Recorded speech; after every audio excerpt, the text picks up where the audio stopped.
Bonjour à tous et bienvenue dans ce Swiss Bliss du 1er juillet 2022, c'est encore moi, on s'est déjà vu tout à l'heure, on se revoit maintenant, on fait le point sur le marché suisse. Alors évidemment, on va pas se leurrer, hein, c'est un tout petit peu la même histoire que partout ailleurs.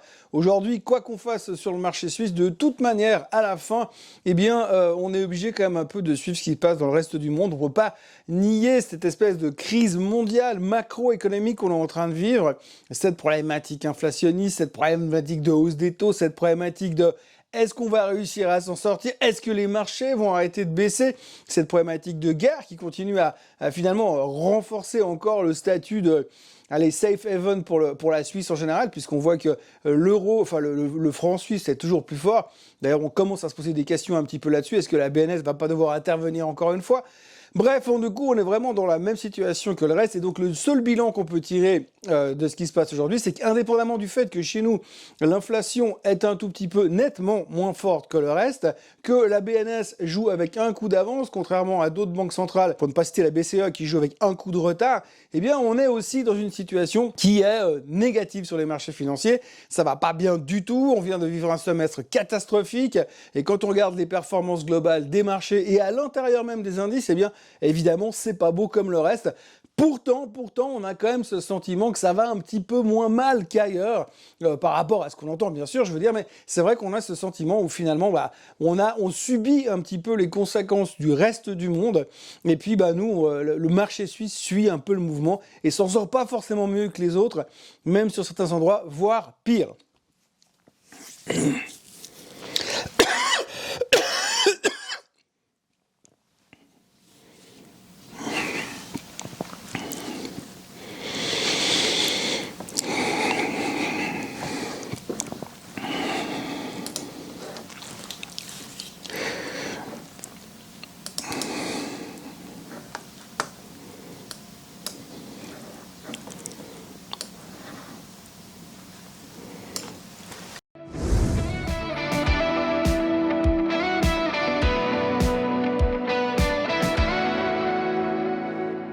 Donc on commence tout de suite avec la performance des indices mondiaux. Alors aujourd'hui, fête exceptionnelle, vu que nous sommes le 1er juillet, le début d'un nouveau semestre, eh bien, je vous ai mis la performance year to date. Et donc il faut regarder la colonne, la quatrième colonne des performances. Et là, vous avez les performances de l'ensemble des indices sur les 6 premiers mois de l'année. Alors évidemment, la palme revient au Bitcoin qui perd quand même pratiquement 58% depuis le début de l'année. Et puis alors après, les semi-conducteurs, moins 35, le Nasdaq, moins 29, l'Italie, moins 22, le S&P 500, moins 20,6. Et puis après, le moins pire, entre guillemets, avec le DAX, moins 19,5, la France, moins 17,20 et la Suisse, moins 16,58. Alors, il n'y a pas vraiment de quoi la ramener de ce côté-là, mais enfin, finalement, on s'en sort pas trop mal par rapport aux autres indices européens, on va dire ça comme ça. Et pour le reste, on voit aussi clairement que finalement, sur ces 6 premiers mois de l'année, ceux qui s'en sortent le moins mal, eh bien, c'est un petit peu les marchés émergents, les marchés du Far East également, et qui s'en sortent relativement bien, et l'or qui ne fait rien, comme d'habitude.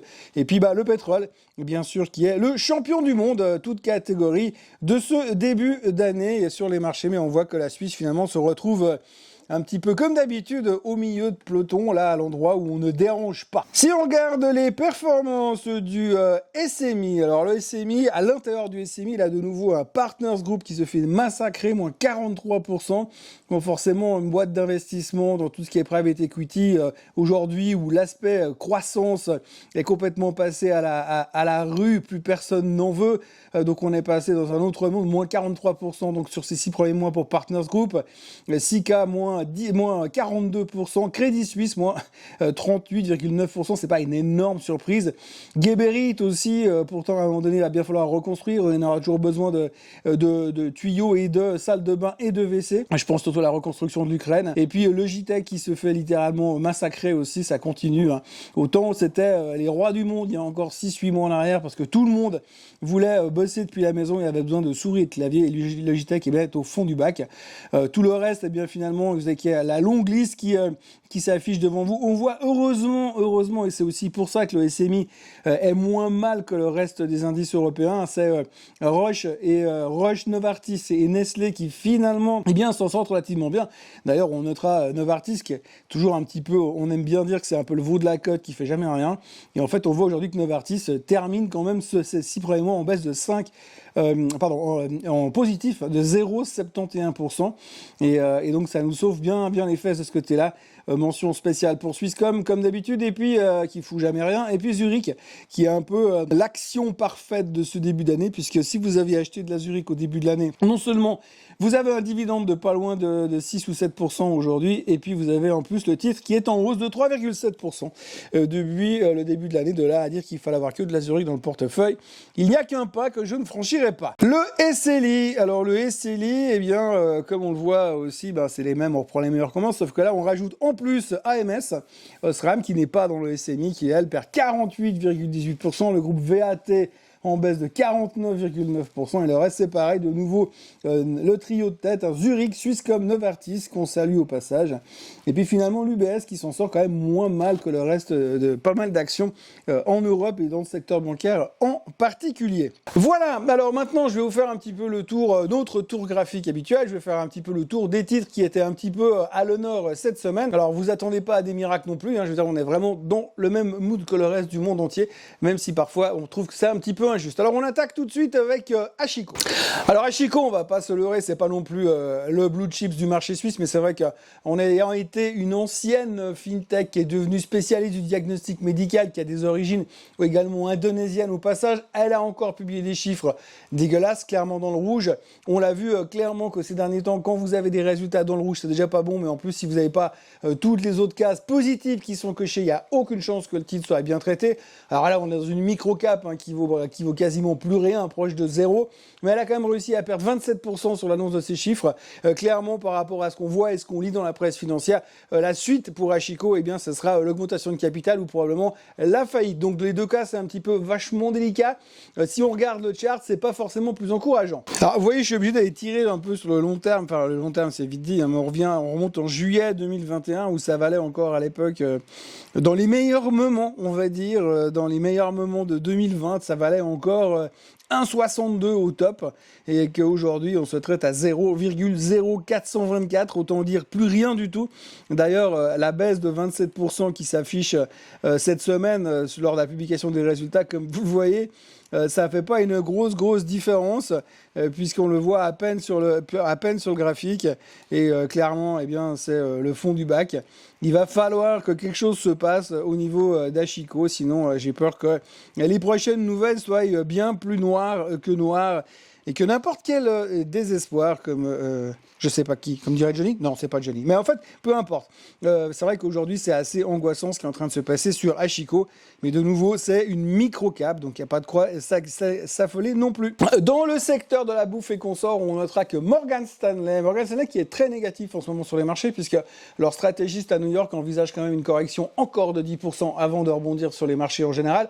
Mais là c'est l'analyse qui couvre Nestlé qui a baissé en fait son rating, il est passé de equal weight à neutral, enfin bref, il downgrade le titre, mais par contre il garde le même target, autant dire que c'est hyper excitant comme recommandation. Bref, il baisse légèrement son target, sa recommandation, et puis de l'autre côté, il reste quand même positif, parce que c'est la seule boîte qui lui plaît vraiment dans le monde de la food, enfin ça reste quand même son préféré dans le domaine de la food chez Nestlé, donc il y a un petit peu de soulagement de ce côté-là. Voilà, il n'y a rien de très excitant, il espère que les choses vont s'améliorer d'ici plutôt horizon fin 2023, 2024, 2025, mais pour l'instant il n'y a pas grand chose à attendre de Nestlé qui continue entre guillemets à digérer et à souffrir, enfin digérer les souffrances plutôt qu'elle a vécues durant la pandémie, un peu comme nous tous. Donc voilà, petit downgrade de Morgan Stanley sur Nestlé, et qui fait qu'il ne change pas grand chose à la face du monde finalement. Voilà, comme vous le voyez sur le graphique, Nestlé n'a pas vécu une semaine des plus passionnantes, puisque vous voyez que les 5 dernières séances tiennent pratiquement en l'espace de 2 francs sur le titre, donc rien de très spécifique à signaler. Ce qu'il faudra quand même retenir, c'est qu'on a ce trait en pointillé ici ici qui représente un support long terme, entre guillemets, sur Nestlé, qu'il va falloir bien tenir ces prochains temps, bien surveiller, surtout qu'on sent quand même qu'il y a encore une faiblesse assez importante dans les marchés à l'heure actuelle. Donc il va falloir suivre ça attentivement ces prochains temps et voir un petit peu dans quelle direction on va. Alors, à retenir, un gros support à 103,50, on n'y est pas encore. Il y a encore le dernier bas à 105,90 qui nous permettra peut-être de tenir. Mais en tous les cas, pour l'instant, ça fait partie des piliers du SMI qui s'en sort pas trop mal. Novartis, c'était clairement l'action de la semaine, pas forcément par sa performance ou par son activité, mais par le fait qu'ils ont quand même annoncé un gros plan de licenciement. 8000 personnes sont mises à la porte, 1400 en Suisse. 1400 en Suisse, ça représente un peu plus de 10% de la force employée de Novartis. C'est pas une grosse surprise en termes d'annonce, puisqu'ils l'avaient déjà annoncé dans leur plan de restructuration qui avait été annoncé dans la première partie de l'année, où ils avaient annoncé qu'ils voulaient vraiment faire des économies sur les prochaines années. Et il est clair que faire des économies dans ce monde de brut, eh bien, le seul moyen, c'est de virer des gens. Donc, plan social en place chez Novartis. Et puis, c'était un peu la grande nouvelle de la semaine. Plus, il y a eu encore 2-3 nouvelles plutôt positives. Donc, comme on l'a vu un petit peu sur les performances annuelles, ils s'en sortent pas trop mal. Et on finit relativement bien sur Novartis par rapport aux autres actions en général. D'ailleurs, quand on voit sur le graphique, elle est vraiment mieux disposée, elle tient mieux, assez étonnamment. Comme je disais avant, c'est un peu le veau de la cote, mais elle tient relativement mieux par rapport à d'autres qui ont l'air un tout petit peu plus volatiles pour l'instant. Mais franchement, on se raccroche à ce qu'on a envie de se raccrocher pour avoir des points positifs, parce que ça n'est pas très facile non plus. Donc, vous voyez sur le graphique de Novartis qu'on est toujours dans notre fameux range, hein, donc on le reprend, qui passe par ici, grosso modo, et qui passe en dessous, on va dire, par là. Et donc, si on revient sur les 76, il faut racheter pour jouer le retour sur les 87, pour faire nos 10 francs, 11 francs habituels sur Novartis. Et j'ai envie de dire, alors, vous voyez que bien, on avait, à l'époque, j'avais dessiné une tendance haussière qu'on retrouve ici, et cette tendance haussière, eh bien, elle a été cassée il y a 2 semaines déjà.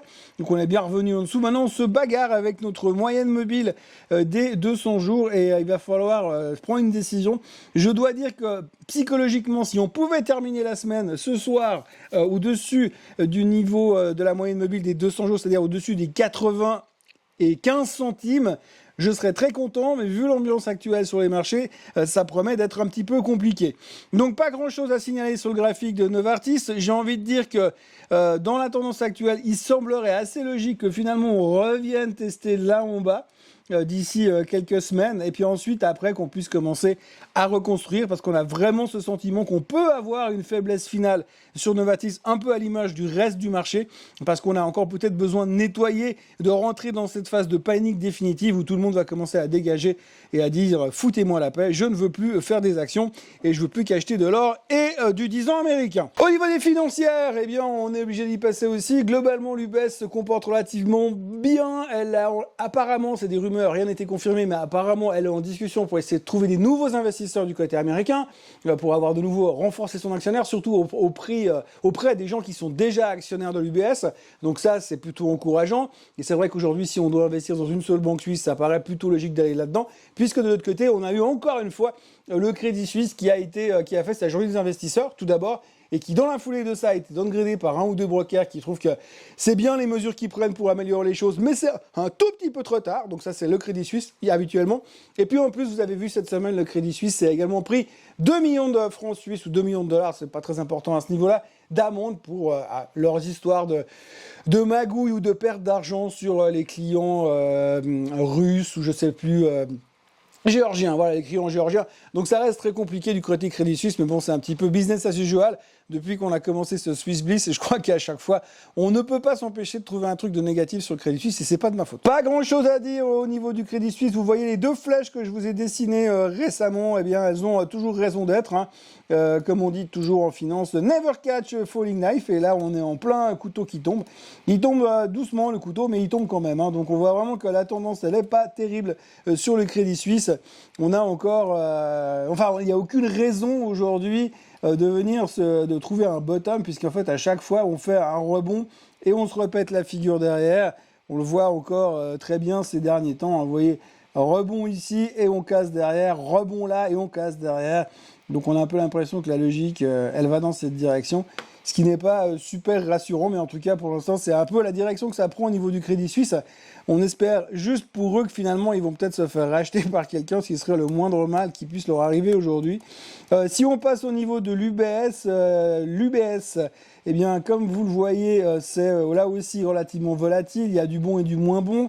On n'arrive pas à repasser au niveau de cette moyenne mobile des 200 jours et on voit là où c'est déjà entouré depuis la semaine dernière, eh bien ce croisement de moyenne mobile qu'on appelle donc une dead cross. Alors c'est jamais une bonne nouvelle de faire ce genre de choses, c'est toujours plutôt une signification de tendance négative, mais ça c'est pas à cause de la banque, c'est plutôt une question d'interprétation du moment puisque plus personne veut être investi, donc ça corrobore encore à la stratégie du fait qu'on arrive gentiment au bout du fond du trou et tout le monde est en train de liquider les dernières positions parce qu'ils en ont ras-le-bol et ça pourrait encore se prolonger puisque on entend souvent dire justement que finalement il faudrait qu'il y ait une capitulation finale pour que ça se termine et puis je l'ai déjà dit dans les Morning Bull, effectivement en général dans ce genre d'année pourri avec les élections de mi-mandat, oui je sais, je me répète, eh bien il est plutôt pas rare de voir finalement un reversal se faire dans le troisième trimestre, donc voilà, c'est 3 mois qui nous laissent un peu pour purger le marché et pour pouvoir se reconstruire et repartir à la hausse, s'il vous plaît. Basilea en Suisse,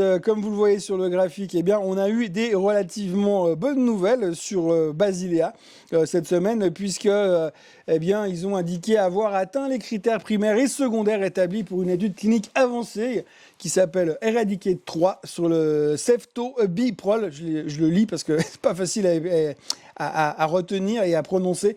C'est pour combattre le staphylocoque doré. Donc, ils attendent une homologation vers la fin de cette année. Donc, comme on le voit sur le graphique, c'est plutôt encourageant. Joli rebond ces derniers temps. Je pense quand on voit ce genre de rebond ici, assez violent, dans un marché qui se fait défoncer depuis quelques semaines, j'ose quand même penser que durant cette phase de marché, sachant que l'annonce a été faite en cours de semaine, donc à peu près ici, j'ose penser qu'entre là et là, il y a des gens qui devaient être un tout petit peu mieux informés que les autres, visiblement, parce que le rebond a été largement anticipé sur la, entre guillemets, bonne nouvelle. Dans les microcaps, on parlera brièvement de Santhera, puisque Santhera va devoir patienter un peu plus longtemps pour développer un de ses nouveaux médicaments, parce qu'un de ses partenaires est en retard dans le développement des produits nécessaires. Donc du coup, on a eu une mauvaise nouvelle cette semaine. Le titre perdait 7% sur la nouvelle. Et puis Dufry qui va dans tous les sens. Alors il y avait des rumeurs comme quoi il y avait un rapprochement possible ou un rachat possible avec Autogrill cette semaine. Ça a été démenti et puis rien ne s'est produit en tous les cas. Et donc du coup, Dufry nous a fait un petit peu du up and down, souffler chaud et froid, et on termine sur les extrêmes bas. Techniquement, on est sur un point de support sur Dufry. Enfin, dans cette zone-là, on va dire qu'il y a quand même un support. Donc j'aurais tendance à vouloir essayer de me repositionner sur les 30 balles pour essayer d'enfin jouer une tendance de redémarrage. Évidemment que pour eux, ça sera quand même important que tout le reste, au niveau du tourisme, se remette à se développer correctement. Il faudra se méfier aussi par rapport à la thématique du Covid, puisqu'on en entend quand même beaucoup parler, ce retour éventuel du Covid. Et puis parlons un petit peu macro pour l'instant. Donc vous voyez qu'on a vu l'euro suisse se faire, le franc suisse se renforcer toujours tant et plus face aux autres monnaies. Bah, c'est ce côté safe haven, ce côté plan, on a envie d'avoir une monnaie confortable et stable, et les gens viennent se replanquer sur la Suisse. La raison, c'est la guerre en Ukraine. La question, c'est jusqu'à quel moment la BNS va laisser ce jeu se faire. Est-ce qu'à un moment donné, ils vont pas devoir intervenir? Ça, on en parlera certainement ces prochains temps. Mais en tous les cas, on voit qu'encore, il y a cette espèce de tendance à vouloir venir se planquer en Suisse de nouveau pour aller avoir cette monnaie un petit peu plus stable qu'ailleurs. Après, on notera que dans la même foulée, même si tout le monde veut acheter du franc suisse, eh bien, on a quand même le côté, les indicateurs du COF, les chiffres économiques cette semaine, qui montraient quand même que ralentissement il y avait également aux Suisses, et que même si on reste à un endroit assez confortable, eh bien ça va aussi un tout petit peu moins bien au niveau économie en Suisse. Alors une fois n'est pas coutume, je vous montre le graphique de l'euro suisse. Alors je déteste les forex et les monnaies, j'y comprends rien. C'est toujours la même chose, hein. Pour l'instant on voit que c'est toujours des dépendances tellement énormes par rapport aux fondamentaux économiques des lieux et des endroits que je suis vraiment pas fan de ça. La seule chose que moi je peux dire en tant qu'analyste technique, si je peux me permettre de me qualifier comme ça, c'est que finalement, on a quand même quelque chose qui est en train de nous faire un espèce de double bottom pour l'instant. Alors, il est clair qu'il ne faudra pas casser les 99 à la baisse parce que sinon, ça ouvre la porte à toutes les fenêtres, comme on dit. Par contre, j'imagine quand même, comme on l'a vu aussi, lu et entendu dans les médias, qu'à un moment donné, peut-être que notre ami, la BNS, le hedge fund en l'occurrence, qui a déjà monté les taux récemment, pourrait peut-être venir agir de nouveau sur l'euro suisse. Et puis je pense aussi que les effets des annonces de ces prochains jours, probablement de la Banque Centrale Européenne par rapport au taux, pourraient également avoir une quelconque influence sur l'euro suisse. Une fois n'est pas coutume, on va terminer ce Swiss Bliss avec les indices. Alors, pas grand-chose à dire, hein. Vous voyez qu'on a eu cette amorce de rebond sur le SMI là, en fin de semaine, un peu à l'image du reste du monde. Et puis, ce dégonflement et ce risque de venir réintégrer de nouveau ce canal descendant sur le SMI qu'il faudra surveiller. J'ai peur que si on revienne se poser en dessous des 10 500, 10 600, on aura de nouveau, comme disait l'autre, la porte ouverte pour aller chercher bien plus bas. Et bien plus bas, ce sera probablement bien en dessous des 10 000 sur le SMI, plutôt en direction des 9 500, 9 600. Donc on a encore un joli petit 10% à perdre. Mais là aussi, c'est un petit peu ce qu'on voit sur les autres indices. Même chose sur le S&P 500. Entre autres. Le SLI, alors vous le voyez, lui, le SLI, par contre, il a déjà intégré son canal descendant, hein, on le voit très bien ici. On est en dessous de la tendance de fond qui passe par là. Et donc, on a quand même un gros risque d'aller voir de nouveau là en bas. Alors, il y a aussi plus de volatilité à l'intérieur du SLI. J'ai un peu peur qu'on ait cherché de nouveau des points bas. Difficile de trouver un point bas. Le seul point extrême que on peut voir aujourd'hui sur le SLI, ce serait d'aller rechercher les lows du mois d'octobre 2020. Ça nous met quand même à 1465, mais en fait, on prend vraiment le chemin pour aller chercher les plus bas d'octobre 2020 sur l'indice suisse. Donc voilà, pas grand chose à ajouter. On est dans une ambiance morose comme le reste du monde. On va devoir suivre le reste du monde et toute indication positive au niveau du CPI ces prochains temps, au niveau de l'inflation, que ce soit américaine ou européenne, on aura encore l'inflation européenne aujourd'hui, seront peut-être des points qui seront encourageants potentiellement pour le marché suisse, mais pour l'instant, eh bien, on fait un petit peu les suceurs de roue et on fait comme les autres, on suit le mouvement. Voilà ce qu'on pouvait raconter sur notre marché suisse aujourd'hui. Telle était cette journée en Suisse et dans le monde, à notre connaissance. Merci Pierre-Pascal.